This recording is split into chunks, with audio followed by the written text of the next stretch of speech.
Jóvenes, vamos a continuar con el desarrollo de la asignatura. Entramos ya, les decía, a otro grupo, a la recta final, porque entramos ya al tercer periodo del desarrollo de la materia. Nos queda todavía por realizar un tercer laboratorio y un tercer examen parcial. Yo espero que en los periodos anteriores pues hayan salido ustedes con calificaciones que les permitan no solo aprobar la materia, sino que ojalá pues ir asegurando esa nota para garantizar el CUM.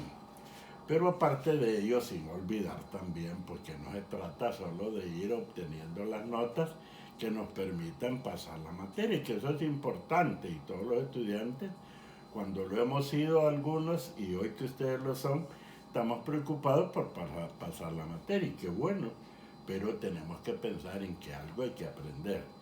Así es que digo, pues arrancamos hoy con el tercer periodo y el tema que nos toca previo, pues voy a hacer yo alguna revisión de los conceptos que hemos venido estudiando. Pero ahorita iniciamos en Estadística 2, que es nuestra materia,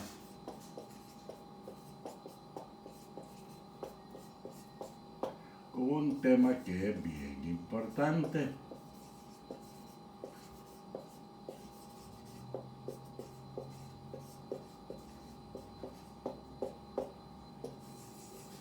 La prueba de hipótesis.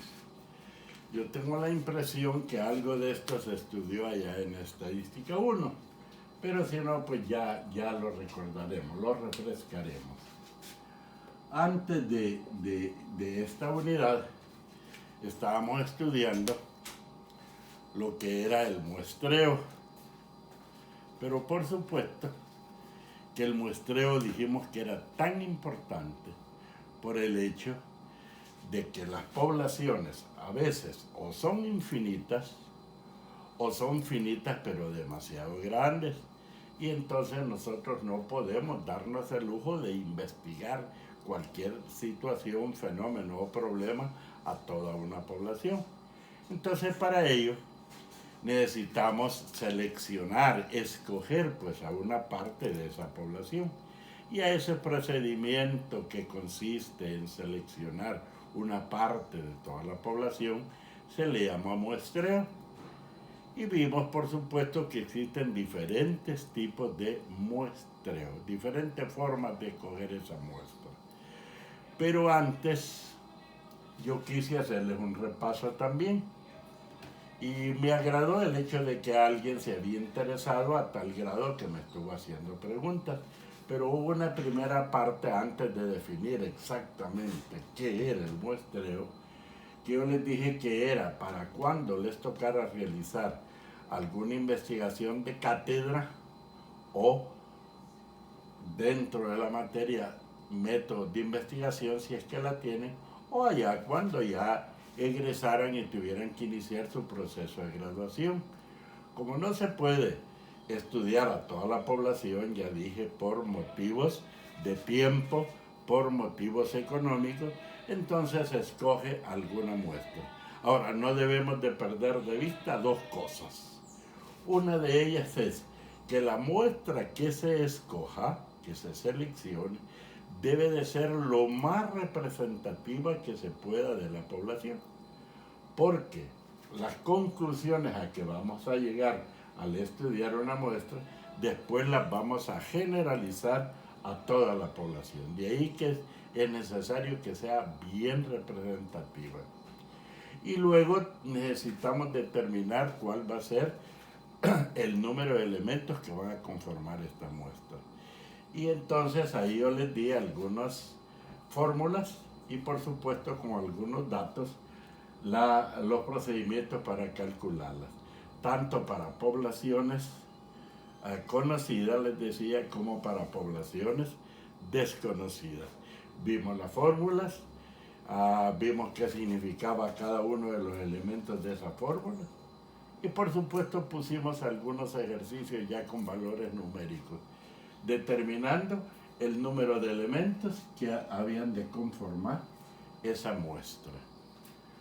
Así que digo, pues, realizamos eso, definiendo qué era población o universo, que esa fue una pregunta que hicimos. En el caso de la estadística, al estudiarla, la población recibe también el nombre de universo, y eso va a ser el conjunto de elementos con los cuales estamos trabajando en un momento dado, con los cuales estamos trabajando para realizar alguna investigación y llegar a algunos resultados. Esos elementos bien pueden ser individuos, pero bien pueden ser cosas también. Así que esa es la definición de población o universo. Aparte de ello, también vimos que es una muestra. Y la muestra dijimos que es una parte, o sea, un subconjunto de toda la población. Llegamos entonces ya al muestreo propiamente dicho. Y lo definimos pues como el procedimiento que nos permite a nosotros seleccionar una o más muestras. Y vimos diferentes tipos de procedimientos para ello. Vimos el probabilístico, vimos el intencional o de juicio, vimos el sin norma o circunstancial. Y dentro del primero, dentro del probabilístico, vimos el aleatorio simple con y sin reemplazamiento. Vimos el sistemático, vimos el estratificado, vimos el por conglomerado, y así dijimos que habían diferentes métodos. También hicimos una aclaración. Y ante alguna pregunta que en alguna ocasión ha surgido, ¿y cuál es el mejor método o cuál es el método más recomendable para aplicar? Y hemos dicho, ninguno en particular o en especial. Quizá el mejor método sea la combinación de varios según sea la necesidad que tengamos y la garantía de escoger la mejor muestra o de la mejor manera una muestra.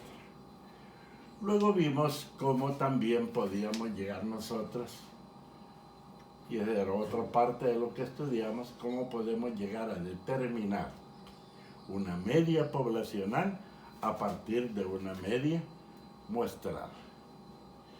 Vimos un ejercicio en donde en forma puntual llegamos a determinar que la media de las diferentes medias de unas muestras escogidas en un ejercicio era igual pues a la media poblacional, pero no siempre es exactamente igual. Lo que tenemos que hacer es, y por supuesto la estadística de eso trataba de llegar a estimar o a calcular de la manera más aproximada posible un dato que se adecue lo más que se pueda a la realidad que andamos buscando.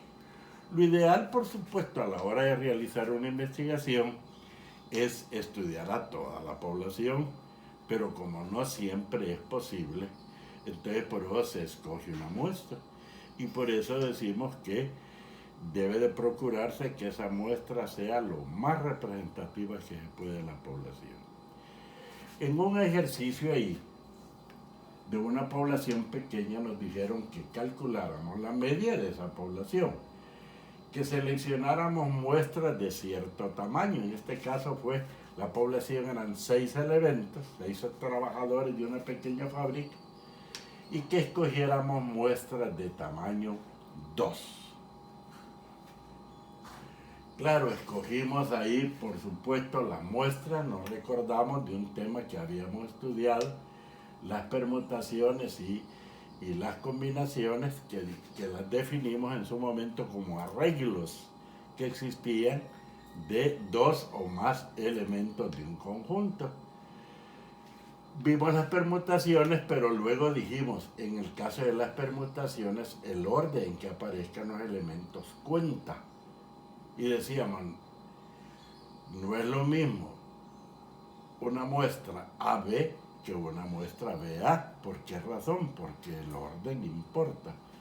Pero en el caso nuestro, como era un ejercicio referido a los salarios, entonces lo mismo da calcular la media de los salarios de Juan y de Pedro que de Pedro y de Juan. Entonces por eso dijimos, vamos a trabajar con combinaciones o números combinatorios, porque aquí el orden no importa. Juan y Pedro es lo mismo que Pedro y Juan. Y así realizamos una serie de de cálculos y llegamos a determinar primero todas las medias de cada una de las muestras y después la media de las medias muestrales. Y al final nos dimos cuenta que esa media de las medias era igual a la media poblacional. Pero como acabo de decir yo, que en realidad no siempre se llega a resultados en donde la media de las medias es igual a la media poblacional, si no mal recuerdo el valor era 3 que nos dan en cada caso, sino que lo más aproximado o la estimación más cercana posible a la realidad. Y vimos un ejercicio ahí en donde ya nos daban la media aritmética y nos daban una muestra. Entonces nos dijeron, mire, calcule, por ejemplo, para coeficientes de confianza de un 68.26%, de un 95.45% o de un 99.73%, y estamos hablando de coeficientes que nos permiten apreciar el área bajo una curva normal. En el primer caso, como es más o menos, entonces nos daban 0.3413 por debajo o a la izquierda de la máxima ordenada o donde está la media poblacional y 0.3413 por arriba o a la derecha de esa máxima ordenada donde está la media poblacional. La suma de los dos nos da 0.6826 y al convertirlo en términos de probabilidad o coeficientes de confianza, pues nos dio el 68.26%. Así entonces lo fuimos haciendo para 2 unidades de desviación típica y para 3 unidades de desviación típica, que es lo que nos da el 95.45% de probabilidad y el 99.73%. Es decir, suma de valores a la izquierda y a la derecha de esa máxima ordenada en la curva normal. Ahora, si ya conocíamos la media muestral, y entonces cómo conocer ese valor de la desviación típica, en este caso desviación típica de regresión, que en estadística se conoce también como error estándar de estimación. Pues ahí nos daban el valor de la desviación típica respecto a la media aritmética, es decir, los valores originales, y el valor de n para que la raíz cuadrada nos permitió llegar a encontrarlo. Al relacionar la desviación típica con los valores originales sobre la raíz cuadrada del valor de n, nos dio pues la desviación típica de regresión. Pareciera ser que nos daba 67.27%, 67.27 a la media. Y a eso le sumábamos más o menos 1 por 1.29, si no me equivoco. Luego 2 por 1.29, luego 3 por 1.29, y entonces eso nos daba un intervalo, más o menos, más o menos. ¿Cuál era la conclusión? Que la media poblacional, lo voy a escribir aquí, se encuentra entre una media aritmética muestral y más o menos, voy a poner aquí, ¿ves? Y multiplicado por la desviación típica. Cuando digo y es porque le vamos a poner 1, le vamos a poner 2 o 3, que irán multiplicando a la desviación típica. En este caso fue la desviación típica de la media de las medias, porque era la desviación típica de regresión. Y eso nos daba más, menos, más, menos, más, menos. En el caso de los 3 coeficientes de confianza, 68.26% para 1, 95.45% para 2 y 99.73 para 3. Esa era una forma de calcular, una media poblacional a partir de una media muestral. Eso pues lo vimos en la jornada anterior. De una vez quiero mencionarles que para efectos de que tengamos tiempo, yo les voy a anunciar que para la próxima semana podamos realizar una videoclase. Miren, la videoclase, la ventaja que tiene, porque aquí, por ejemplo, ustedes me están viendo en el momento en que yo estoy desarrollando la clase. En una videoclase no es solo que ustedes me están viendo a mí, sino que yo puedo estar viendo también a quienes se integran a la clase, que por eso normalmente la realizo en horarios en que se supone que ustedes deberían de estar integrados ahí a la clase en el aula virtual. Pero si no, de todas maneras siempre queda grabada igual que esta, como para que puedan ustedes repasarla, ir revisando despacio en momentos en que tengan más tiempo. De nuevo, la recomendación es que cuando ustedes estén estudiando, despacio, no solo vayan revisando los conceptos, sino que si son ejercicios también los haga, porque es la única manera de ir grabando lo que se les está compartiendo. Además, no olviden lo que yo ya les he dicho muchas veces, no solo se trata de aprobar la materia, sino que de ir aprendiendo algo.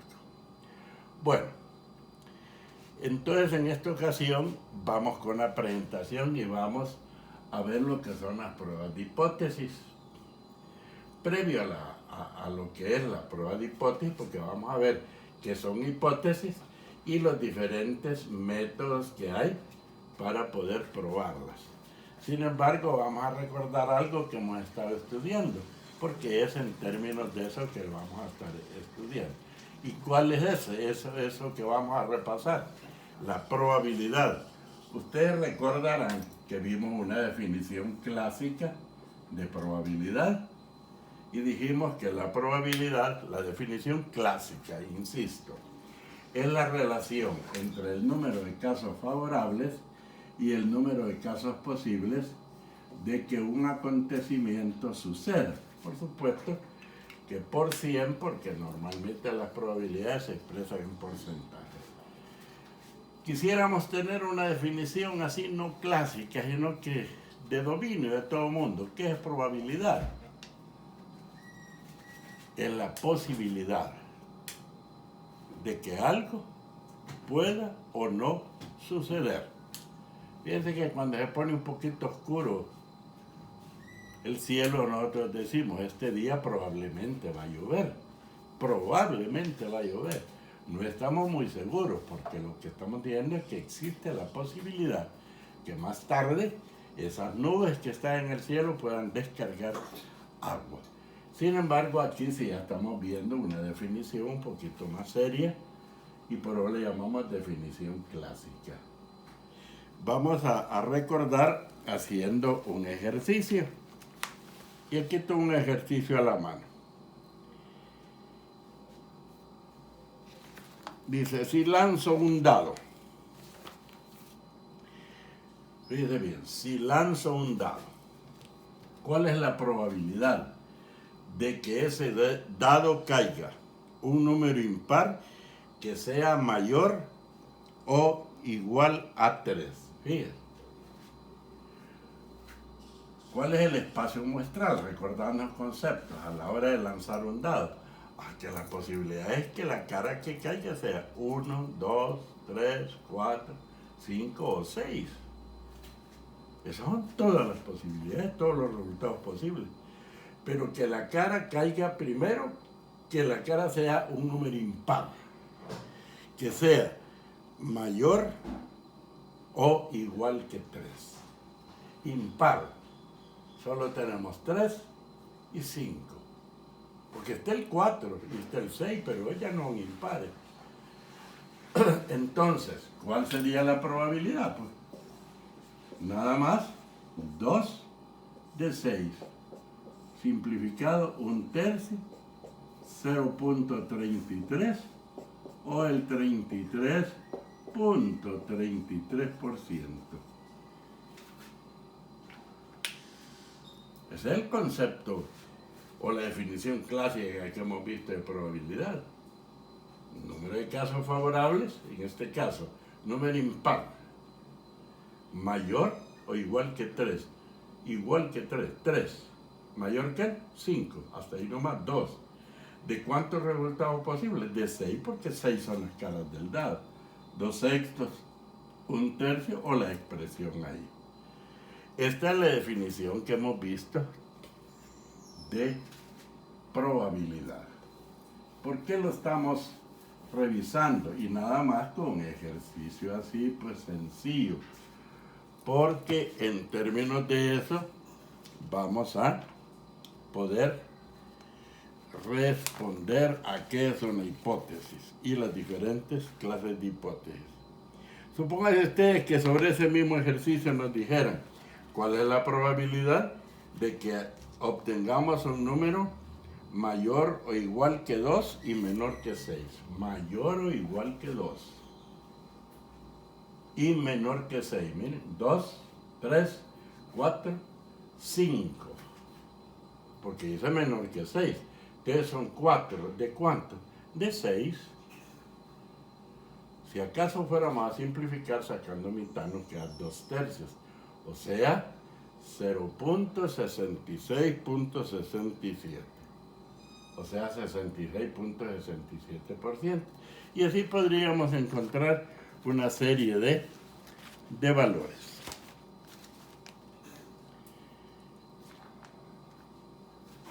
Claro, para ello podemos hasta recordar, si es que miren, cuando estamos desarrollando una asignatura, y por eso nosotros insistimos en decirles, miren, un tema estudiado no debe de quedar en el olvido, porque lo que estudiemos ahí nos sirve de base para lo adelante.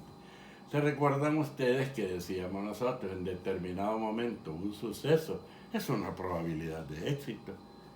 Y el suceso contrario, pues una probabilidad de fracaso o no éxito. Así, por ejemplo, si nos dijeran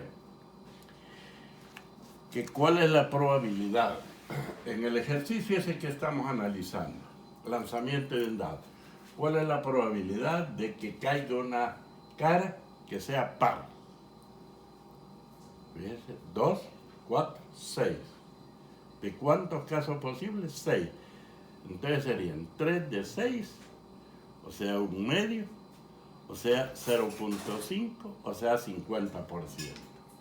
Si eso es P y lo tomamos como probabilidad de éxito, ¿cuál sería la probabilidad del evento o suceso contrario? O a veces hasta complementario, podríamos decir, que podríamos simbolizarlo por Q, es igual a 1 menos P. ¿Quién es 1?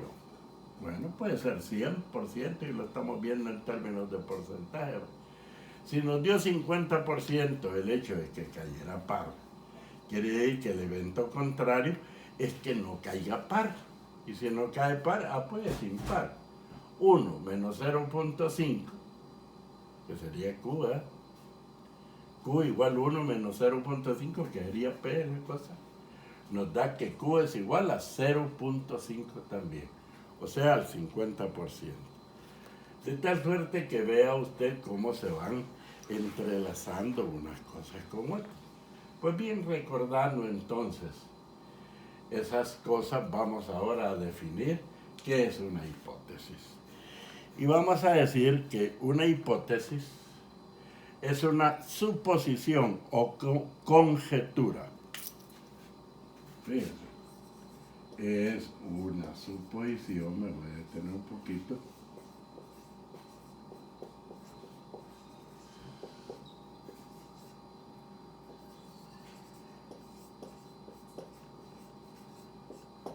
Relacionada o referida a la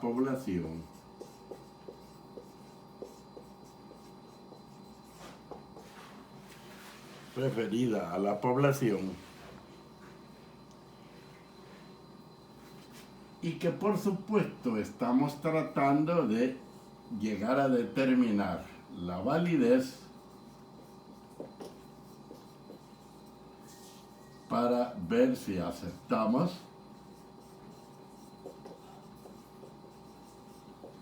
o también validez para ver si rechazamos, ¿ves?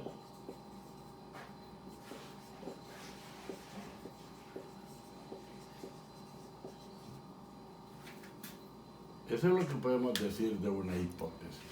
Es un punto de partida, pues es un punto de vista. Es algo de lo cual nosotros partimos y queremos llegar a determinar, ¿es o no es cierto? ¿Se acepta o no se acepta? Pero decimos que es una suposición o es una conjetura. ¿Y a quién se refiere? A toda una población. Pues, ¿y qué es lo que vamos a llegar a determinar?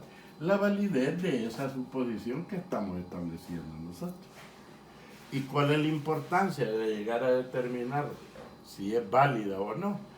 Pues para poder aceptar esa hipótesis como punto de partida, o si hemos de rechazar esa hipótesis como punto de partida. Si la rechazamos, ¿qué significa? Que necesariamente habrá que recurrir a otra hipótesis. Ya vamos a ver que existen diferentes tipos de hipótesis. Así, por ejemplo, yo no sé si fueron tomando nota en la medida en que yo fui diciendo, o ahorita que lo están copiando. Pero decimos, pues,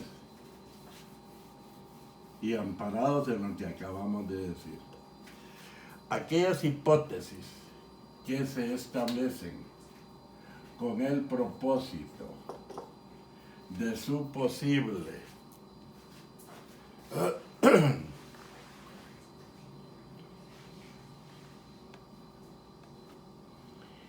de un posible rechazo o nulificación. Fíjate, la hipótesis que se establecen con el propósito de un posible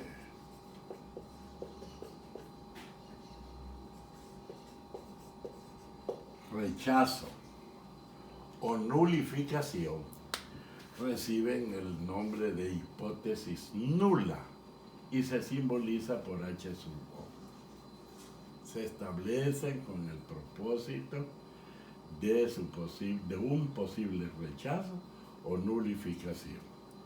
Si rechazamos esa hipótesis que establecimos, que es la hipótesis nula, entonces vamos a recurrir a otras hipótesis. Las simbolizamos así, mire, como H sub I, y le llamamos hipótesis alternativas.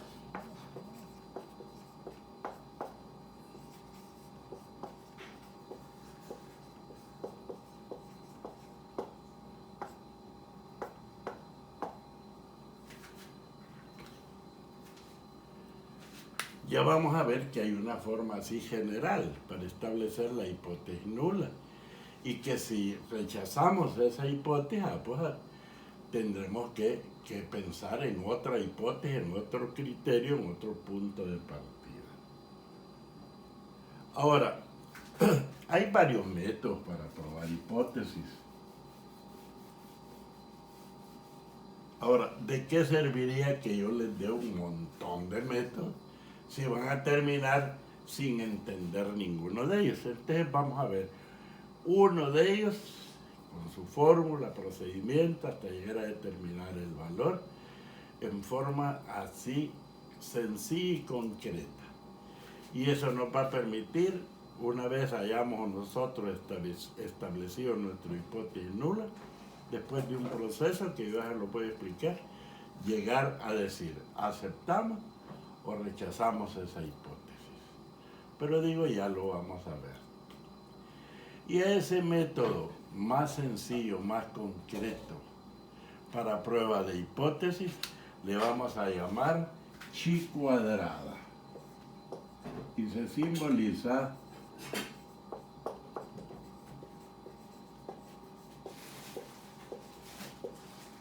por la letra del alfabeto griego chi.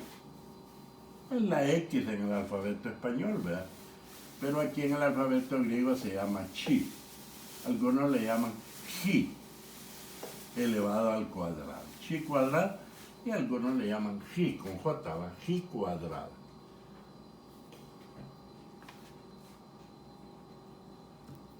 Ahí lo están viendo. Entonces, ¿qué es chi cuadrado? Es un método para probar hipótesis. Y decimos es un estadístico muestral. ¿Ven? Esto nos va a permitir recordar algo más.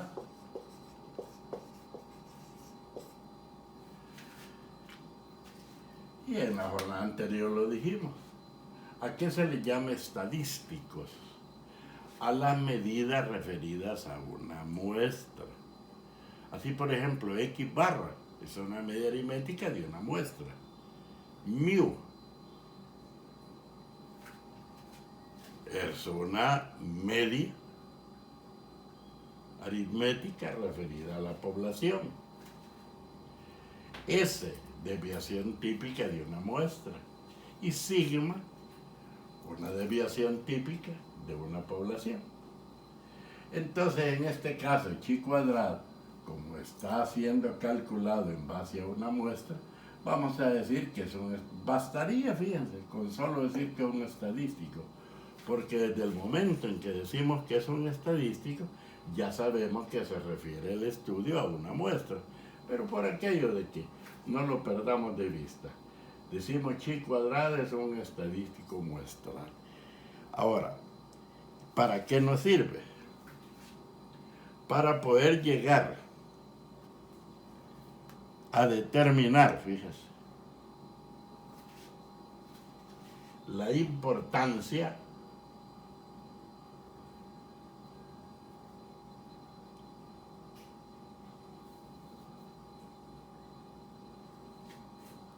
entre un conjunto de frecuencias observadas, la importancia entre un conjunto de frecuencias esperadas y un conjunto de frecuencias teóricas o esperadas.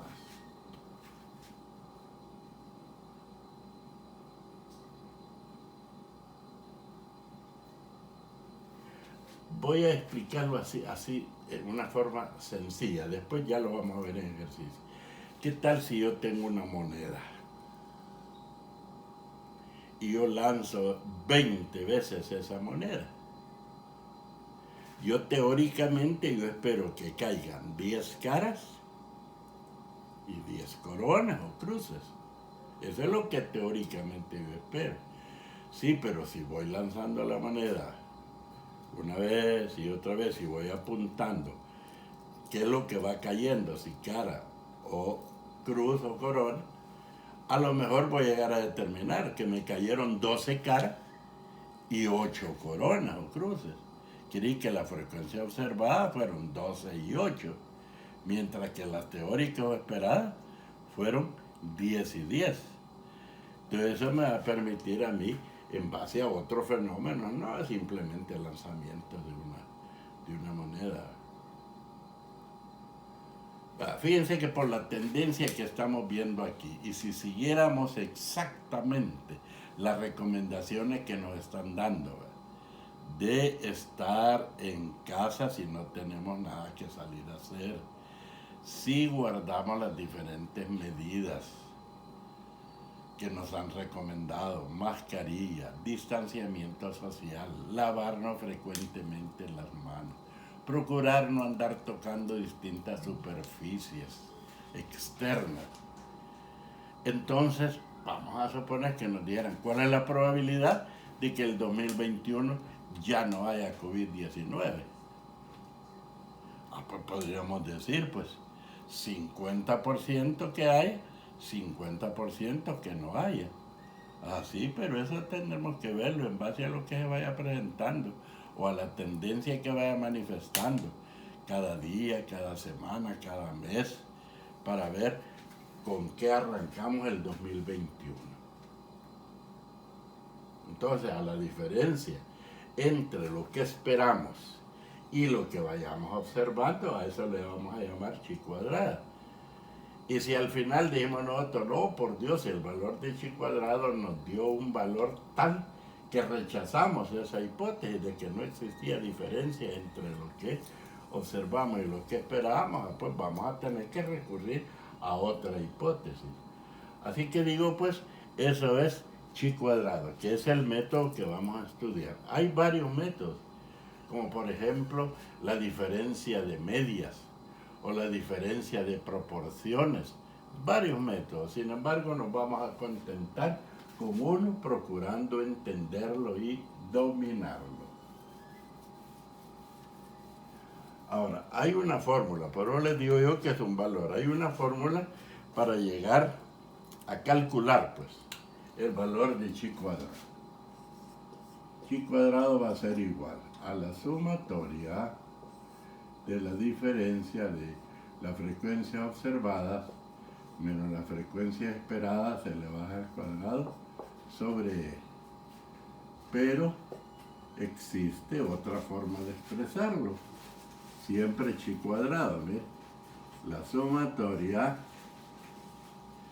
de FO menos FE, frecuencia observada, menos frecuencia esperada, al cuadrado, sobre la frecuencia esperada.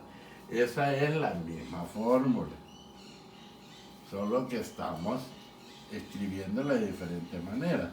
O es lo mismo que F sub O. E es lo mismo que F sub E.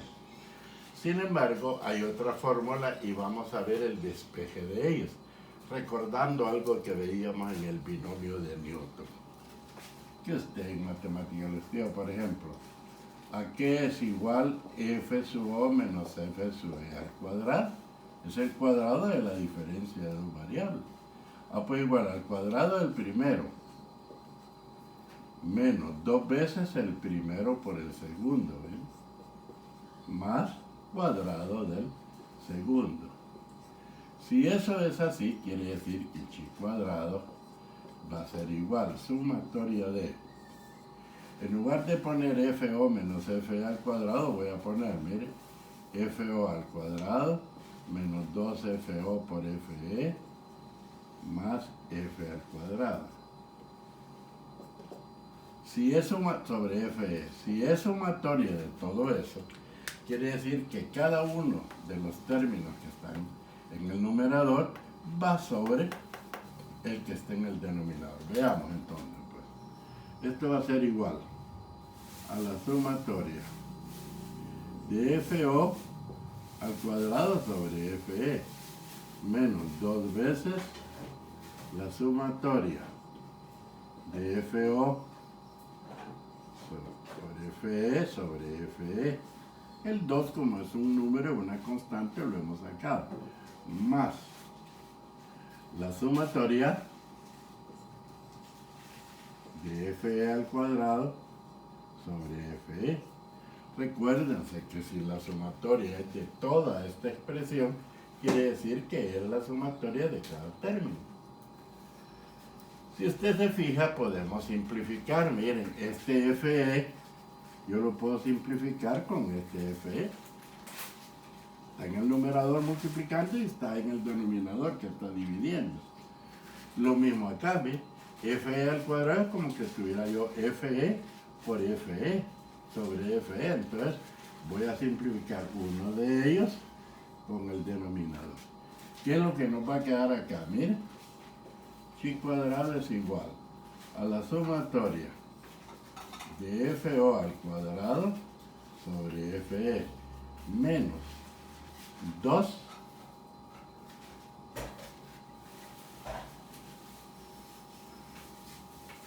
por FO o por la sumatoria de FO más la sumatoria de FE, solo uno. Como ya hemos dicho que la sumatoria de la frecuencia observada es igual a la sumatoria de las frecuencias esperadas, y en base a qué estoy diciendo eso. Hace un rato yo mencioné, ¿qué tal si lanzo 20 veces una moneda así?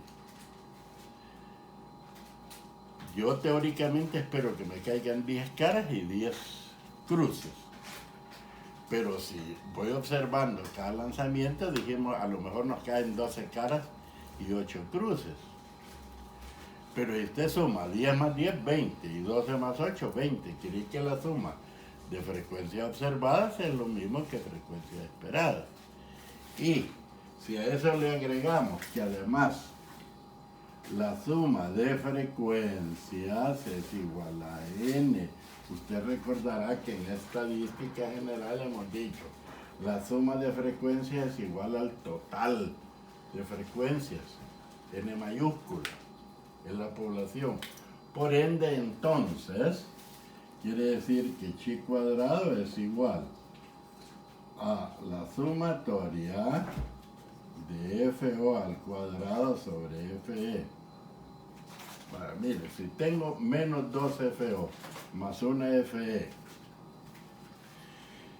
y son iguales, menos 2 más 1 me queda menos 1. Menos 1 es frecuencia, y la frecuencia es igual a n, quiere decir que yo puedo poner que esto es igual a menos n. Entonces, aquí tengo una segunda fórmula. Miren, esta es la primera. No es que sean dos, sino que dos formas de expresarla. Y aquí por último está la otra, ¿no? Dos fórmulas para calcular chi cuadrado. Aparte de que vamos a ver que lo vamos a hacer en un cuadro también que nos facilita el cálculo. Pero yo voy a dar tiempo que usted lo escriba porque podría ser que necesite irlo haciendo despacio y no confundirse.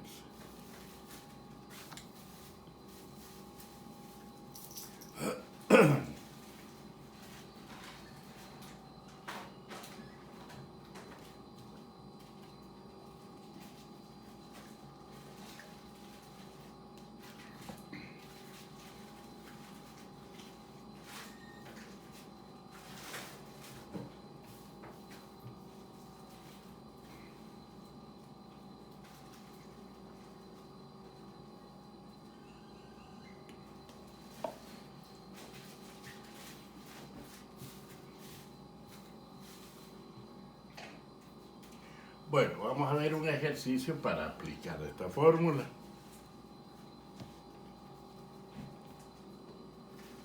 No sé si este ejercicio que voy a poner ya lo hemos hecho. Por claridad aquí en resultado, yo lo tengo realizado, voy a tomarlo. Pero este es válido para los valores que sean de tal suerte que lo único que cambiaría con otros valores es el cálculo que nos dé. Pero de ahí sigue siendo exactamente el mismo. Vale, voy a borrar la fórmula porque se supone que ustedes ya las tienen ahí.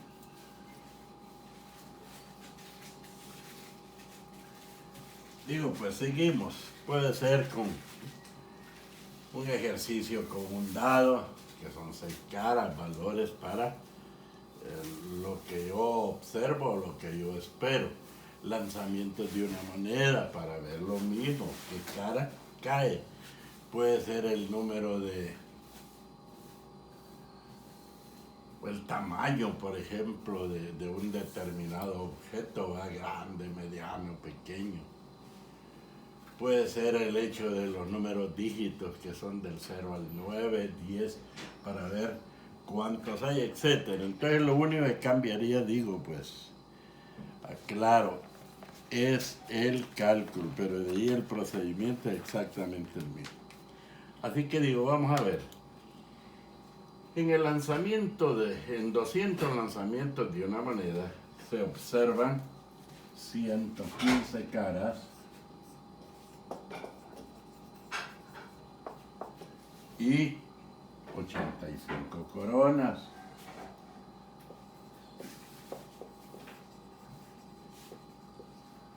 Entonces, ¿cuál es el total? 200. Lancé 200 veces una moneda y lo voy observando. Al ir observando vi que cayeron 115 caras y me cayeron 85 coronas. La suma de los dos me da 200. Igual que en el ejercicio que yo les comentaba, lo lanzo a la moneda 20 veces. Me dieron 12 caras y 8 coronas, pues iguales acá. Ahora, teóricamente, ¿qué es lo que espero? Porque esta sería la frecuencia observada, ¿no? Frecuencia observada. Ahora, ¿qué tal si yo pienso y lo teórico lo esperado? Ah, bueno, entonces serían 100 caras y 100 coronas. Lo lleva la suma siempre a 200 y estas son las frecuencias esperadas, ¿ven?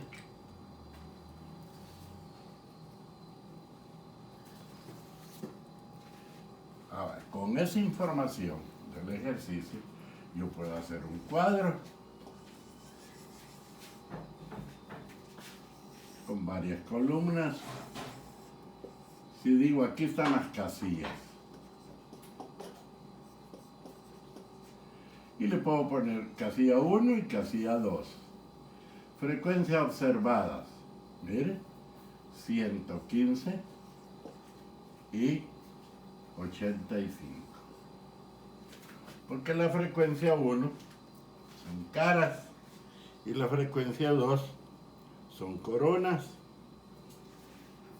Eso es lo observado. Veamos lo esperado. Frecuencias esperadas. 100 y 100. Si sumamos, mire, 200 y 200, pues. Ahora, ¿qué era lo que me decía la fórmula? Que voy a poner la diferencia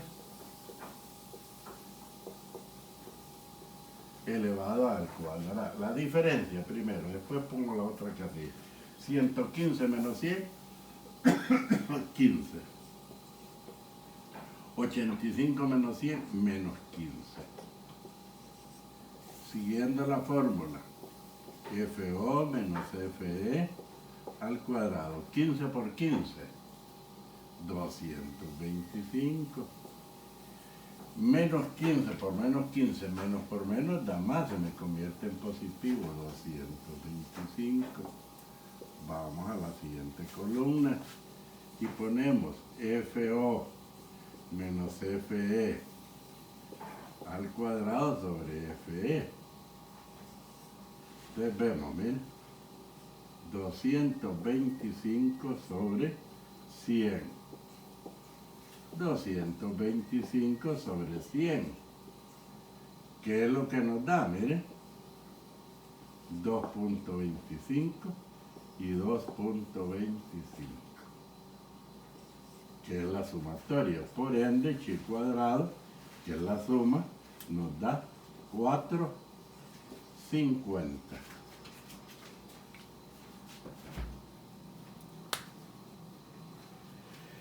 Si quisiéramos, pero eso se lo voy a dejar a ustedes, solo lo explico. Les doy un poquito de tiempo para que lo copien.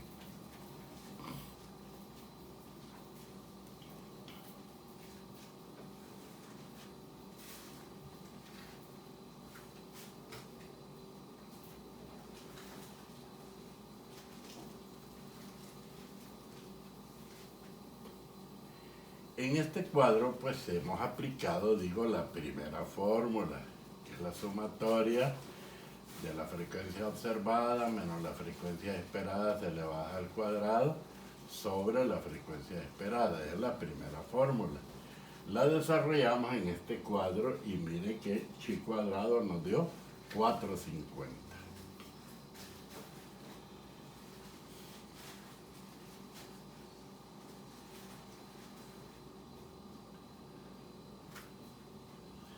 Ahora, yo podría hacerle este otro ejercicio, pero es que entonces usted no va a practicar. Entonces yo no solo les voy a explicar este, sino que les voy a dejar otro ejercicio para que practiquen en casa. ¿Qué tal si aplicáramos la otra fórmula y entonces nos dijeran que chi cuadrado es igual a la sumatoria de FO al cuadrado sobre FE menos N? Y entonces sumo. Y entonces, ¿qué me va a dar? Entre paréntesis, miren. No quería escribirlo porque ya no tengo espacio y se van a confundir. Estoy recordando la fórmula que usted tiene.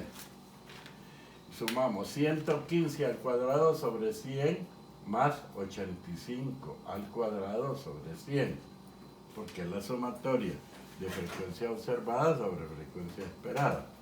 Entonces, la primera frecuencia observada es 115 elevado al cuadrado sobre 100, que es la frecuencia esperada, más 85, que es la otra frecuencia observada, al cuadrado sobre 100, que es la otra frecuencia esperada. Si nosotros dividimos eso, nos va a dar, si tienen ahí una calculadora y lo está haciendo, le va a dar, y lo voy a poner acá yo, miren, 132.25 en el primero, más 72.25. Esa es la suma, menos n. ¿Quién es n? 200. Si lo sumamos, aquí nos dio 204.50. Si a eso le restamos 200, que es lo que nos dio, el mismo resultado, miren, chi cuadrado igual 204.50 menos 200, 4.50. Yo espero que usted haya copiado, según la fórmula, este ejercicio.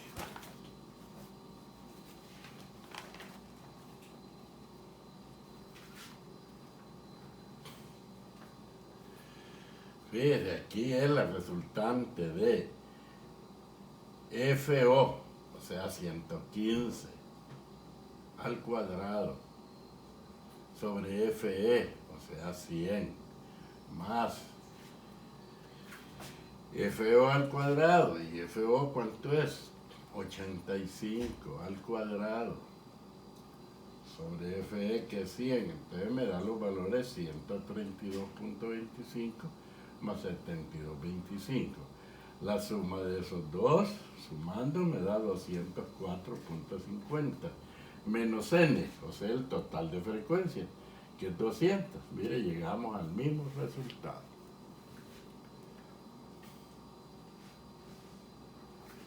Finalmente les voy a poner un ejercicio para que usted, aplicando las dos fórmulas, en la primera fórmula se puede auxiliar de este cuadro, como lo he hecho yo acá. Usted practique y haga y realice los cálculos.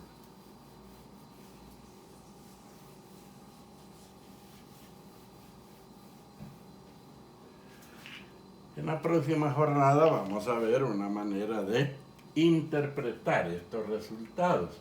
Ahorita solo estamos aplicando las fórmulas y encontrando valores. Pero digo, en una próxima jornada vamos a ver que ese valor, interpretándolo con algunos otros elementos, vamos a llegar a determinar. Aunque yo voy a tratar de subirles acá, aquí no me cabe, pero voy a ver si le tomo foto a la tabla de valores de chi cuadrado para subírselo. Pero si no, mucho me gustaría que usted tratara de investigar buscando valores de chi cuadrado, la tabla donde están los valores de chi cuadrado, y los pudiera tener, porque esa tabla es la que nos va a servir para llegar a determinar si en base al valor de chi cuadrado calculado vamos a rechazar o vamos a aceptar una hipótesis. Bueno, ahorita les dejo un ejercicio. En la siguiente tabla, fíjense, la siguiente tabla muestra las frecuencias observadas de lanzar un dado 120 veces.